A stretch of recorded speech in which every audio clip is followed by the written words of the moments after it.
At first glance, the camaraderie between Russia and China appears to be a diplomatic painting worthy of the Louvre, a harmonious bonding of two geopolitical giants. However, beneath the facade of this seemingly true partnership, the undercurrents of dissatisfaction and subtle betrayal are turning the calm waters into a turbulent sea.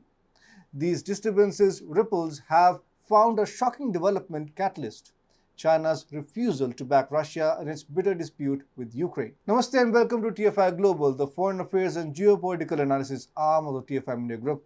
I'm your host, Piyush. The Russo-Ukrainian war has tested the Sino-Russian partnership, unmasking the fragility of this so-called strong alliance. Russia's expectations were dashed when China announced its stand on this significant geopolitical event. In an unexpectedly calm tone, China declared it would not supply arms to its all-weather ally. Zhou Chenming, a Beijing-based Yonwang military science and technology think tank researcher, stated Beijing is keen on keeping its close economic partnership with West. It will not offend its Western trading partners, including the US and the EU. This decision by Beijing signaled a tectonic shift in global geopolitics, opening up an intriguing Pandora's box of questions. Is this the beginning of a rift in the Russo-Sino bond, or is it merely a temporary realignment of geopolitical interests? But this isn't an isolated instance. What's more captivating is that when the panda meets the eagle, it often pledges allegiances in a manner detrimental to the bear. This was clearly manifested after the US Secretary of State Anthony Blinken's visit to China. Immediately after the meeting, the Bank of China surprisingly started terminating Russian transactions in Chinese yuan, US dollars, Hong Kong dollars, and euros through its correspondent accounts. Pavel Semyonov, chairman of the board of Module Bank, was quick to blame the West, but the real culprit was clear. China had chosen the West over its so-called best friend, Russia. These moves tarnished the picture-perfect portrait of the Sino-Russian relationship and reveal China's ultimate desire to remain economically linked to the West. Furthermore, one cannot disregard China's territorial ambitions.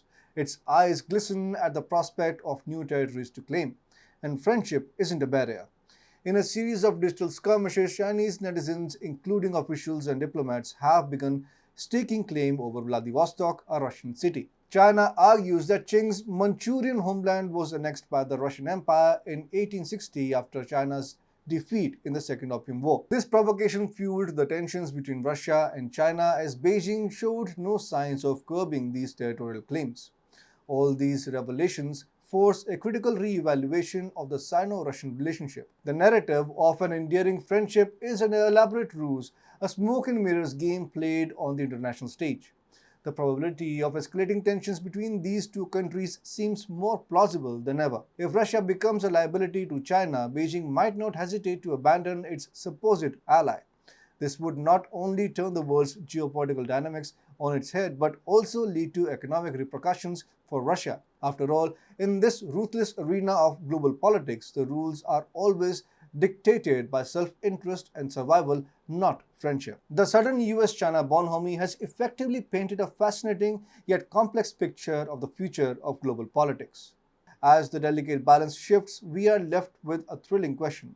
How will Russia react to the paper dragon's betrayal, and what could this mean for the international stage? Indeed, the political chessboard seems primed for a major upheaval. Only time will reveal the masterstroke.